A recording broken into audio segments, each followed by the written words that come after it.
రత్నం గారు లాంటి నిర్మాత బతికుండాలి, రత్నం గారి నిర్మాతకి ఇబ్బందులు కలగకూడదని చెప్పి లాస్ట్ మినిట్లో ఇంక చూసిన తర్వాత I stepped in to it. ఈరోజు మన ప్రెస్ మీట్ కూడా నేను వచ్చాను. అందరూ ఎంత బిజీగా ఉన్నారని కొన్ని రాత్రుల నుంచి నిద్రలేదు. మన మనోజ్ పరమహంస గారికి కానీ, రత్నం గారికి కానీ, జ్యోతి గారికి కానీ పాపం ఈ సినిమా ప్రమోషన్ సింగిల్ హ్యాండెడ్గా పాపం నిధి అగర్వాల్ భుజాల మీద వేసుకొని నాకే బాధ అనిపించింది.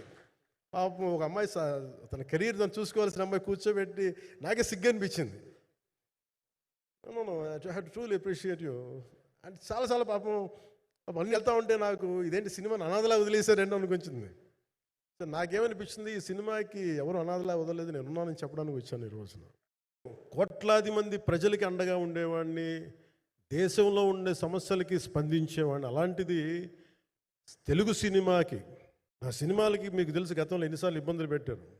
అదే మన ప్రభుత్వం అక్కడికి రాగానే వెంటనే సాధారణంగా హృదయ కవాటాలు తెరిచి మరి ఆహ్వానించాం. ఏమి కృతజ్ఞత కూడా ఆశించలేదు. అంత చిత్ర పరిశ్రమను అంత గుండెల్లోకి తీసుకుంటాం. అలాగే దీనికి సంబంధించి అలాంటిది నా సినిమాని నేను ఎందుకు వదిలేస్తాను?